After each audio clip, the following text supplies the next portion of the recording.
Hello बच्चों। तो आप लोगों को डोलू मोलू की स्टोरी याद है? कौन सी स्टोरी मैम? अरे जो प्रीवियस लेक्चर में पढ़ी थी। हाँ मैम, याद है याद है याद है याद है, वेरी गुड। तो डोलू मोलू की स्टोरी को हम फिर से आज याद करने वाले हैं आज के टॉपिक में। तो hello everyone, welcome to Master Science Hub. आज का होने वाला है लेक्चर बहुत बहुत बहुत इंपॉर्टेंट, क्योंकि हम आज पढ़ने वाले हैं Mendel's law. Mendel's first law, second law, third law and so on. तो बेटा हमने लास्ट लेक्चर में पढ़ा था मोनो हाइब्रिड क्रॉस और डाई हाइब्रिड क्रॉस, जिसमें कि बेटा मेंडल्स ने कुछ एक्सपेरिमेंट किए थे और उसके बेसिस पे हमने मोनो हाइब्रिड क्रॉस देखा था और डाई हाइब्रिड क्रॉस देखा था। मोनो हाइब्रिड क्रॉस में क्या देखा था कि हम एक कैरेक्टर को कंसिडर कर रहे थे और हम दो प्योर पेरेंट्स में क्रॉस करा रहे थे। तो हमको बेटा कुछ रेशियोज देखने को मिले थे, जैसे कि फिनोटाइप क्या आया था हमारा मोनो हाइब्रिड का, 3:1, और जीनोटाइप क्या आया था, 1:2:1 का रेशियो आया था। ठीक है। और बेटा जब हम डाई हाइब्रिड क्रॉस करा रहे थे, मतलब कि दो कैरेक्टर्स को कंसिडर कर रहे थे, जैसे कि हमने दो कैरेक्टर्स में कौन से कैरेक्टर्स लिए थे कि पी प्लांट के जो सीड है उसका शेप लिया था राउंड है या रिंकल्ड है, और उसका कलर लिया था येलो है या ग्रीन है। ओके, तो हम बेटा दो कैरेक्टर्स को कंसिडर करके क्रॉस करा रहे थे। तो बेटा हमने देखा था कि जो हमारी F2 जनरेशन बन रही थी उसमें फिनोटिपिक रेशियो हमको क्या देखने को मिला था कि बेटा कुछ कुछ याद आ रहा है, 9:3:3:1। याद आया? तो बेटा हमने पढ़ लिया था लास्ट दो एक्सपेरिमेंट्स, कौन कौन से, मोनो हाइब्रिड क्रॉस और डाई हाइब्रिड क्रॉस। और हम उसके बाद बात कर रहे थे कि हमने कुछ लॉस पढ़ना है जिनको कि बोला जाता है मैंडल्स लॉ।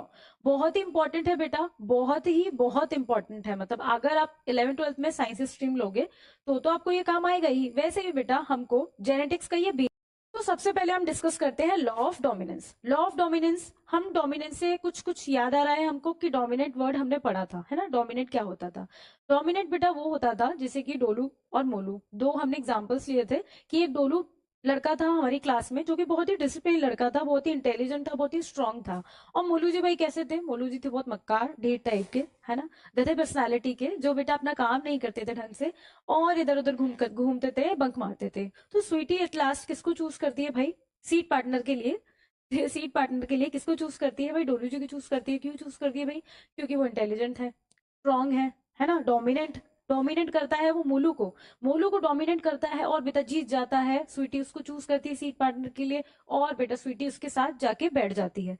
समझे थे इस बात को? तो बेटा ऐसे ही कुछ एलियंस होती हैं जो डोमिनेट करती है रेसेसिव वाले को। रेसेसिव वाले होते हैं कमजोर, वीक, इसलिए बेटा कुछ एलियंस डोमिनेट करती हैं रेसेसिव वाले को। डोमिनेट करने का मतलब ये है कि बेटा उनके पास कुछ कैरेक्टर है, वो उस कैरेक्टर को एक्सप्रेस करेंगे, रेसेसिव वाले कैरेक्टर को एक्सप्रेस नहीं करने देंगे। जीन के पास दो एलियंस होती थी, हमने देखा था। एक कैरेक्टर है जैसे कि प्लांट की हाइट हो गई, उसके पास दो एलियंस है, मतलब कि प्लांट की हाइट लंबी भी हो सकती है, टॉल भी हो सकती है और शॉर्ट भी हो सकती है। तो जीन तो एक है बट उसके फॉर्म्स क्या है, दो हैं। तो उसको फॉर्म्स को हम एलियंस बोलते हैं। यहाँ पे बात हो रही है कि कुछ एलियंस ऐसे होती हैं कि बेटा जो डोमिनेट करती है किसको, रेसेसिव वाले को डोमिनेट करती है। जैसे कि ये केस देखो, एक कैपिटल टी है एक स्मॉल टी है। ठीक है, तो कैपिटल टी एक तो पहले से बड़ा है, याद करो, इसको देखकर याद करो विजुअली कि एक तो कैपिटल टी बड़ा है तो उसका वैसे भी कैरेक्टर शो होगा, है ना, वैसे भी कैरेक्टर शो होगा। और बेटा जो छोटा वाला टी है वो अपना कैरेक्टर शो नहीं कर पाएगा, क्योंकि बेटा एक तो छोटा सा है, एक तो छोटा है ना। बड़ा वाला आगे आ जाएगा कि भाई तू रहने दे, मैं ही करूंगा, है ना, जो करना है मैं ही करूंगा, मैं ही अपना कैरेक्टर एक्सप्रेस करूंगा, तुझे नहीं करने दूंगा। तो ये आप ये याद रखेंगे हमेशा कि जहां जहां पे बड़ा वाला टी प्रेजेंट है ना, बड़ा वाला टी प्रेजेंट है, कैपिटल टी प्रेजेंट है, वो बेटा छोटे वाले को एक्सप्रेस ही नहीं करने देगा। प्लांट डॉफ नहीं बनने देगा, क्या बनेगा, प्लांट टॉल बनेगा। ठीक है, इस केस में प्लांट टॉल बनेगा। और यही बात हो रही है कि कुछ एलील्स ऐसी होती है जो डोमिनेट करती है रेसिसिव वाले पे। रेसिसिव क्यों कह रहे हैं हम? क्योंकि हमने कुछ कैरेक्टर्स पढ़े थे, कॉन्ट्रास्टिंग कैरेक्टर्स, जिसमें कि बेटा टॉल वाला क्या था, डोमिनेंट था ओवर दी रेसिसिव वन, मतलब कि स्मॉल वाले पे। ठीक है, रेसिसिव मतलब कि उसका कैरेक्टर तो है प्रेजेंट, है ना, एलील प्रेजेंट है, मतलब कैरेक्टर तो प्रेजेंट है, बट वो एक्सप्रेस नहीं हो पा रहा है क्योंकि बेटा उसका जीन जो उसका कैरेक्टर है वो वीक है मोलू की तरह, और बेटा इसका जो कैरेक्टर है वो स्ट्रांग है डोलू की तरह। तो बेटा प्लांट किसको चूज करता है, टॉलनेस वाले को, है ना, जैसे स्वीटी चूज कर रही थी डोलू को, वैसे प्लांट टॉल हो जाएगा। क्या हो जाएगा बेटा, प्लांट हमारा लंबा बन जाएगा। ठीक है, समझे इस बात को? चलो, तो बेटा इसे फर्स्ट लॉ ऑफ इनहेरिटेंस भी बोलते हैं। Each character is control by a pair of genes. जैसे कि हमने बात करी कि जो एलील का जो एलील का एलील किस में प्रेजेंट होते हैं, पेयर में। ठीक है, और ये क्या है, जीन। कोई भी एक कैरेक्टर एक जीन के द्वारा क्या होता है, कंट्रोल होता है। ठीक है, if the pair are heterozygous, मतलब कि इस टाइप की कंडीशन, हेट्रोजाइगस का मतलब होता है कि कैपिटल टी और स्मॉल टी, इसको हेट्रोजाइगस बोला जाता है। One will always dominate the other, ठीक है, एक डोमिनेट करेगा दूसरे वाले पे। When parents with pure contrasting characters are cross together, pure का मतलब बोल रहा है, प्योर का मतलब होता है, प्योर का मतलब होता है कि बेटा प्योर टॉल और प्योर ड्राफ्ट। प्योर टॉल को कैसे लिखा जाएगा, प्योर टॉल को लिखा जाएगा कि टी मतलब कैपिटल टी, और प्योर ड्राफ्ट को लिखा जाएगा स्मॉल टी। प्योर का मतलब है कि बेटा ये पूरे तरीके से टॉल है, इसके दोनों एलियंस, मतलब कि जीन है ये हाइट के लिए, दो अलग अलग प्लांट की बात हो रही है बेटा, दो अलग अलग प्लांट है। जीन क्या है, हाइट ऑफ प्लांट, है ना, हाइट ऑफ प्लांट। और बेटा उसके पास एक जीन है हाइट का, जिसमें दोनों एलील कैसी है, दोनों एलील है टॉल के लिए, दोनों एलील कैसी है दूसरे वाले प्लांट्स की, ड्वार्फ के लिए, मतलब ये छोटू प्लांट है ये बड़ा प्लांट है। जैसे हमने यहाँ पे लिया एक छोटा प्लांट और एक छोटा प्लांट और एक बड़ा प्लांट, है ना, स्मॉल टी और कैपिटल टी दोनों को क्रॉस करा दिया, दोनों को फर्टिलाइज करा दिया। अब बेटा प्लांट्स हमें देखने को क्या मिलते हैं इस जनरेशन में, टोटल 4 प्लांट्स बनेंगे। भाई कैसे बन रहे हैं 4 प्लांट्स आपको पता है ना, हमने लास्ट लेक्चर में इसको क्रॉस करा के देखा था। इस वाले को इस वाले से करो, ठीक है, हम क्या कर रहे हैं, मल्टीप्लाई कर रहे हैं, इस वाले को फिर से इस वाले से करो, ठीक है, फिर बेटा इसको इससे करो, फिर बेटा इसको इससे करो। कितने बन गए, 4 प्लांट बन गए। और चारों कैसे हैं बेटा, हेटेरोजाइगस। हेटेरोजाइगस का मतलब क्या है, हम पढ़ चुके हैं, फिर से देख लो। हेटेरोजाइगस का मतलब होता है कि कोई भी बेटा एक कैरेक्टर के लिए जीन जो है रिस्पॉन्सिबल, वो तो दोनों एलील्स अलग अलग हैं, है ना, अलग अलग है एलील्स, इसका मतलब वो हेटेरोजाइगस है। और एलील अगर सेम है तो क्या है, होमोजाइगस कंडीशन है। जैसे कि बेटा ये होमोजाइगस कंडीशन थी, प्लांट की हाइट का जीन था, उसमें दोनों एलील सेम थी मतलब होमो थी, होमोजाइगस सेम। ऐसे ही डॉर्फ के केस में, अगर प्लांट डॉर्फ है तो उसके दोनों एलील्स कैसे हैं बेटा, सेम है ना, होमोजाइगस कंडीशन है। इनको हमने क्रॉस कराया तो हमें 4 प्लांट देखने को मिले लंबे, है ना, टॉल बन गए 4 प्लांट्स। तो बेटा इसका कैरेक्टर कहाँ चला गया, इसका कैरेक्टर कहाँ चला गया, इसका कैरेक्टर कहाँ चला गया, बोलो बोलो। हमने पढ़ा अभी लॉ ऑफ डोमिनेंस में कि बेटा जब भी कुछ एलील्स ऐसी होती हैं कि जब वो बेटा क्रॉस कराते हैं या मतलब हाइब्रिड बनता है हमारा नेक्स्ट जनरेशन में, तो बेटा वो क्या करती है, डोमिनेट कर जाती है, रेसेसिव वाले का कैरेक्टर शो नहीं होने देती, अपना ही कैरेक्टर शो होगी। हमने बात की थी कि अगर कैपिटल टी और स्मॉल टी क्रॉस कराएंगे तो हमेशा कैपिटल टी वाला ही अपना जो कैरेक्टर है वो एक्सप्रेस करेगा, है ना, वो अपना ही रंग रूप दिखाएगा, अपना ही काम करने देगा, मतलब अपने आप को ही एक्सप्रेस करेगा, किसी और को एक्सप्रेस नहीं करने देगा। तो उसने स्मॉल टी वाले को एक्सप्रेस नहीं करने दिया, वो सबके साथ आ गया, है ना, सबके साथ आ गया कैपिटल टी भाई। और यहाँ जहां जहां कैपिटल टी होगा तो प्लांट हमेशा लंबा ही होगा, टॉल ही होगा, ठीक है, इतना याद रखेंगे हम। लेकिन बेटा क्या था, हमने F2 जनरेशन में पढ़ा था कि मतलब जो हम F2 जनरेशन में सेल्फ क्रॉस करा रहे थे, है ना, सेल्फ क्रॉस करा रहे थे, सेल्फ क्रॉस करा रहे थे, तो क्या हो रहा था,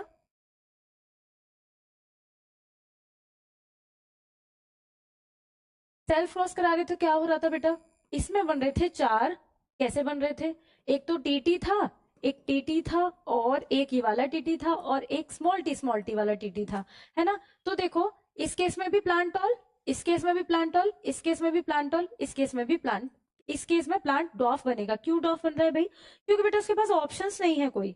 किस केस में प्लांट डॉफ बनेगा, छोटा बनेगा, बौना बनेगा, बेटा जब दोनों एलील ड्वार्फ वाली होंगी, रेसेसिव वाली होंगी, उस केस में क्या बनेगा, प्लांट ड्वार्फ बनेगा। ये बेटा कोई डिस्कस नहीं करता है, ये वाला केस इतना समझो कि कभी भी प्लांट ड्वार्फ नहीं बनेगा। क्या कभी भी प्लांट हमारा छोटा नहीं बनेगा, जब हम क्रॉस कराने के लिए लाए थे वो प्लांट भी तो कहीं ना कहीं से आया होगा ना।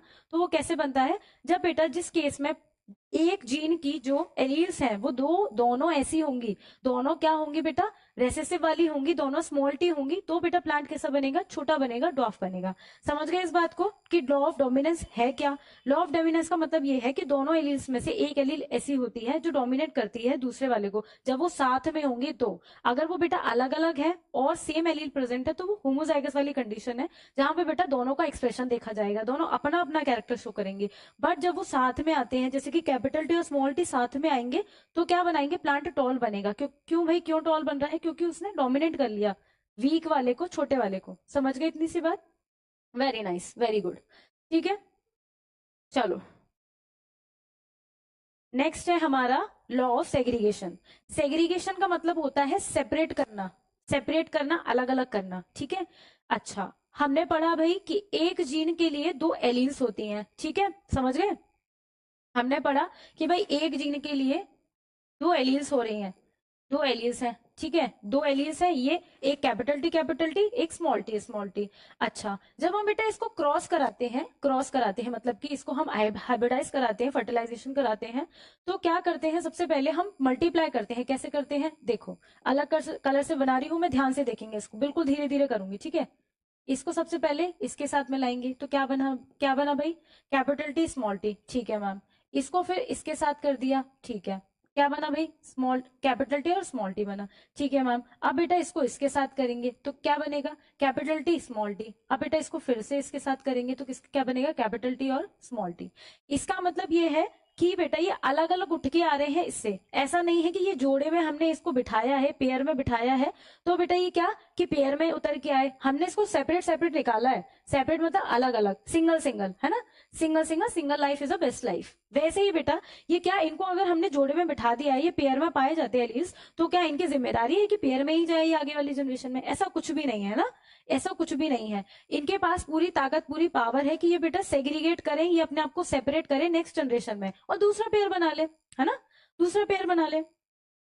बेशक पेयर में प्रेजेंट है एलील्स, एक जीन की जो एलील्स हैं वो पेयर में प्रेजेंट है, बेशक है, बट बेटा जब वो हाइब्रिडाइज करेंगे, जब प्लांट फर्टिलाइज करेगा, प्लांट की जनरेशन बनेगी, तो क्या होगा बेटा, मल्टीप्लीकेशन होगा, हर एलील अपनी एक नई एलील के साथ पेयर बनाएगी, ठीक है। ऐसा कहीं लिखा हुआ नहीं है, ऐसा कुछ भी नहीं है कि भाई वो पेयर में बैठे हुए हैं तो उनको पेयर में ही जाना पड़ेगा, ऐसा नहीं है कि स्मॉल टी हमेशा अपने साथ में ही आएगा, साथ में नहीं आएगा, वो सिंगल ही होकर आएगा और फिर बेटा नया पेयर बनाएगा। समझ गए इतनी सी बात, वही है लॉ ऑफ सेग्रीगेशन। इसका मतलब ये है कि बेटा an organism has alleles for each gene, है ना, किसी भी जो ऑर्गेनिज्म है उसके पास जो जीन होता है उसके पास बेशक पेयर में एलील्स हैं, बट बेटा they can only pass on one, एक ही जाएगा जनरेशन में आगे, जो कि बेटा क्या बनाएगा, जनरेशन बनाएगा, प्लांट बनाएगा, है ना, गैमेट बनाएगा।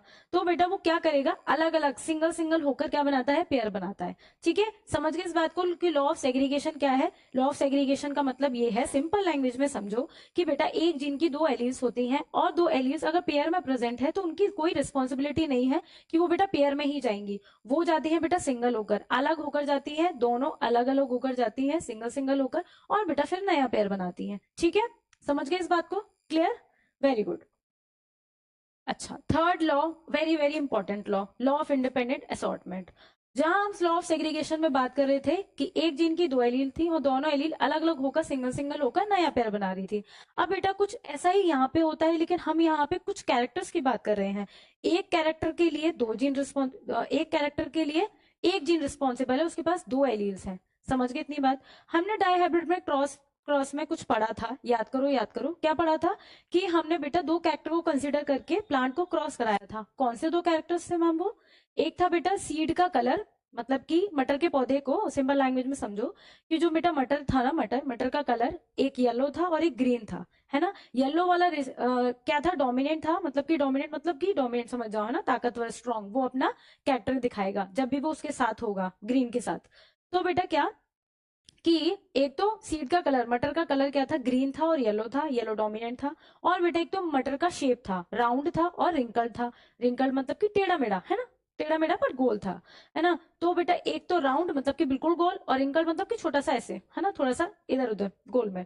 तो दो कैरेक्टर को लेके हमने कंसीडर किया था, ठीक है। तो वो ये कह रहे हैं कि इंडिपेंडेंट असॉर्टमेंट में, कि बेटा असॉर्टमेंट का मतलब होता है कि जोड़े में, पेयर में, है ना, वो इंडिपेंडेंट है दोनों।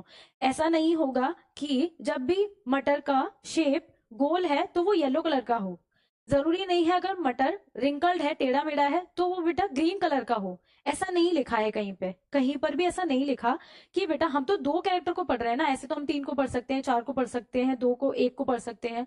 तो अपना अपना तो उसका तो अपना अपना है ना, हर कैरेक्टर का अपना एक वो है कि वो कैसे एक्सप्रेस होगा।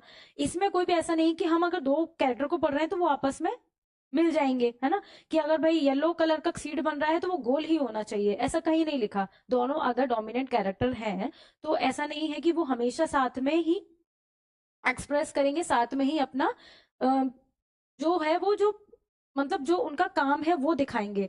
ऐसा नहीं है, इंडिपेंडेंट है वो दोनों कैरेक्टर अपने अपने आप में क्या है, इंडिपेंडेंट है। देख लो कि क्या लिखा है इसमें, ठीक है, फिर समझते हैं। It states that the assortment of each pair, assortment मतलब जोड़े में, है ना, each pair of trait is independent to the other, of the other, है ना। जो ट्रेट का जो अपना कैरेक्टर है वो डिपेंड नहीं है, वो इंडिपेंडेंट है, आजाद है ना। सबको आजादी प्यारी होती है बेटा, सबको फ्रीडम बहुत प्यारी होती है ना। ये लोग साथ में नहीं है कि भाई तू अगर मैं ग्रीन येलो कलर दे रहा हूं तो तू राउंड बना दे इसको, ऐसा नहीं बोलते हैं वो लोग साथ में। वो कहते हैं भाई तुझे जो करना है वो कर, तुझे जो करना है वो कर, है ना। मेरा मन करेगा तो मैं सीड को गोल कर दूंगा, मेरा मन करेगा तो सीड को मैं रिंकल कर दूंगा, है ना। मेरा अपना कैरेक्टर है, तू अपना देख, मैं अपना देखूंगा। तो सब जो भी कैरेक्टर है बेटा वो इंडिपेंडेंट है अपने आप से, एक दूसरे पे डिपेंड नहीं करते हैं। वही इंडिपेंडेंट असॉर्टमेंट में है, ठीक है। जैसे कि हम लॉ ऑफ सेग्रीगेशन में बात कर रहे थे कि भाई एलील एक दूसरे से अलग अलग हो रही थी, वो तो साथ में आ रही थी, वो तो साथ में आ रही थी, फिर भी उन लोगों ने बोला कि भाई अकेले अकेले करो अपना अपना काम ना, हम साथ में ठेका नहीं ले रखा हम लोगों ने एक दूसरे का। ऐसे ही बेटा ये कैरेक्टर्स भी ऐसे ही होते हैं कि कैरेक्टर्स जरूरी नहीं है कि अगर उसने सीड को कलर कर दिया येलो तो उसका मजबूरी बन गई कि उसको राउंड होना पड़ेगा, ऐसे कोई मजबूरी नहीं है। येलो अगर कलर आया है तो उसका बेटा रिंकल भी शेप हो सकता है, बिल्कुल हुआ है, हमने लास्ट लेक्चर में यही तो पढ़ा था, है ना। जो हमने डाई हाइब्रिड क्रॉस में पढ़ा था 9:3:3:1 का रेशियो जो था, उसमें बेटा कैसे बन रहे थे, कैसे बन रहे थे, 9 बन रहे थे हमारे राउंड येलो, है ना, राउंड के संग येलो आ रहा था, राउंड बन रहा था सीड और येलो कलर आ रहा था, कैसे बन रहे थे, 9 बन रहे थे। और बेटा रिंकल्ड येलो बन रहे थे 3, इसका मतलब कि भाई येलो के साथ जरूरी नहीं है कि राउंड आए, है ना। तो रिंकल्ड के साथ क्या आ गया हमारा, येलो आ गया, 3 बन गए। एक आ गया बेटा हमारा राउंड के संग ग्रीन, तो ऐसा नहीं है कि राउंड के संग येलो ही आना जरूरी है या ग्रीन के संग रिंकल्ड आना जरूरी है, 3 वो बन गए। एक बन गया हमारा रिंकल्ड और ग्रीन, इसका मतलब कि रेसेसिव वाले दोनों रेसेसिव होंगे, तो मैंने क्या बोला था कि अगर दोनों रेसेसिव होंगे तो उनके पास कोई ऑप्शन नहीं होगा कि कोई और उन्हें डोमिनेट करे, वो खुद एक्सप्रेस कर जाएंगे भाई। उनकी ताकत इसी में ही है, जो वो दोनों साथ में प्रेजेंट होंगे तो बेटा वो एक्सप्रेस करेंगे, इधर नहीं, नहीं प्रेजेंट होंगे तो नहीं करेंगे। समझ गए, समझ गए, वेरी गुड। तो बेटा इसको और पढ़ लो अच्छे से, ठीक है। During gamete formation one pair of traits segregate from another pair of traits. समझ गए इस बात को, जैसे कि एलील सेग्रीगेट करी थी वैसे भी जो ट्रेड मतलब कोई भी कैरेक्टर है उसके पेयर होंगे ना, वो अपने आप में इंडिपेंडेंट है, independently. This gives each pair of characters a pair chance of expression, इसीलिए सबको चांस मिलता है एक्सप्रेस करने का। भाई क्यों ना मिलना चाहिए, सबको चांस मिलना चाहिए, है ना। सबके पास आजादी है, सबको चांस मिलना चाहिए एक्सप्रेस करने का, है ना। बट बेटा जब डोमिनेंट के साथ रेसेसिव होगा तो डोमिनेंट ही अपना दिखाएगा, ठीक है, ये कह रहे हैं हम, ठीक है। We can say that the allele of gamete which is received for one gene does not influence the allele received for another gene। ऐसा नहीं है कि एक से एलील जो मिलेगी वो इन्फ्लुएंस करे दूसरी वाली को, ठीक है। तो बेटा ये यहाँ भी आजाद है और सेग्रीगेशन वाले में भी आजाद थे। लॉ ऑफ सेग्रीगेशन का मतलब अलग अलग, है ना, अलग अलग से सेपरेट करना। लॉ ऑफ इंडिपेंडेंट असॉर्टमेंट का मतलब है कि ईच कैरेक्टर अपने लिए सेपरेट आउट इंडिपेंडेंट है ना। ऐसा नहीं है कि कोई एक कैरेक्टर दूसरे कैरेक्टर पर निर्भर है, डिपेंड कर रहा है, ऐसा नहीं है। समझ गए बेटा। लॉ ऑफ डोमिनेंस क्या था, लॉ ऑफ डोमिनेंस भी यही था कि लॉ ऑफ डोमिनेंस में क्या था, एक डोमिनेट कर रहा था रेसिसिव वाले को, ठीक है, वो होता है हमारा लॉ ऑफ डोमिनेंस। और लॉ ऑफ सेग्रीगेशन में क्या था बेटा, एलील्स, एक जीन की 2 एलील्स होती हैं, है ना, दोनों अलग अलग जाके क्या बनाएंगी, नया पेयर बनाएंगी, सेपरेट आउट हो जाएंगी जब नेक्स्ट जनरेशन बनेगी तब। लॉ ऑफ इंडिपेंडेंट में क्या था कि दो कैरेक्टर्स हैं बेटा, दो कैरेक्टर्स की जो जीन्स हैं, जो एलील्स हैं, वो दोनों डिपेंड है अपने आप में कि किसको किसके साथ एक्सप्रेस करना है, कब कौन सी जनरेशन बनेगी तब, है ना। ऐसा नहीं है कि हम राउंड के संग येलो ही बनाएंगे और येलो के संग हम राउंड ही बनाएंगे। भाई रिंकल्ड रिंकल्ड भी आ सकता है, ग्रीन भी आ सकता है, ग्रीन येलो भी हो सकता है, समझ गए। ग्रीन येलो तो दोनों सेम है, ग्रीन के संग रिंकल्ड भी आ सकता है, ग्रीन के संग येलो भी आ सकता है, समझे, वेरी गुड। तो बेटा हम नेक्स्ट पढ़ेंगे अब कि ट्रेड्स कैसे एक्सप्रेस करते हैं, है ना, ट्रेड्स कैसे एक्सप्रेस करते हैं। फर्स्ट ऑफ ऑल तो ये सुन लो कि बेटा ये आपके एग्जाम पॉइंट ऑफ व्यू से बहुत बहुत बहुत इंपॉर्टेंट है। डायरेक्टली भी क्वेश्चन आता है कि लॉ ऑफ इंडिपेंडेंट असॉर्टमेंट, और अगर 5 नंबर का क्वेश्चन आया तो बेटा आपको एग्जाम्पल के साथ बताना पड़ेगा। जो हमने डायहाइब्रिड क्रॉस में पढ़ा था कि दो कैरेक्टर को लेके हम कैसे क्रॉस करा रहे थे और हमारे 16 प्लांट्स बन रहे थे F2 जनरेशन में, तो बेटा वो वाला आपको पूरा पूरा करना पड़ेगा, बना के दिखाना पड़ेगा। तो आप प्रैक्टिस करेंगे फर्स्ट लॉ की, सेकंड लॉ की, थर्ड लॉ की, तीनों लॉस की आप प्रैक्टिस करेंगे, है ना, बहुत अच्छे से प्रैक्टिस करेंगे, तो बेटा ये आपको आ जाएगा अच्छे से, ठीक है। नेक्स्ट लेक्चर में हम पढ़ेंगे कि ट्रेड्स कैसे एक्सप्रेस करते हैं, उसका पूरा आंसर जानेंगे, क्योंकि ये आपके एग्जाम में पूछा गया है एक बार, है ना। और बेटा 90% स्टूडेंट्स इस क्वेश्चन को गलत करते हैं, इसलिए हम देखेंगे कि इसका आंसर क्या होता है और क्या हो सकता है। उसके बाद बेटा एक छोटा सा टॉपिक है जो रह जाएगा, वो है हमारा सेक्स डिटर्मिनेशन, जो कि हम साथ में उसी के कवर करेंगे। तो बेटा ये होता है लेक्चर यहाँ पे समाप्त, खत्म। मिलते हैं बेटा नेक्स्ट लेक्चर में नेक्स्ट टॉपिक के साथ। तब तक के लिए बेटा stay tune, stay happy, stay healthy, और बेटा subscribe my channel, and thank you for watching.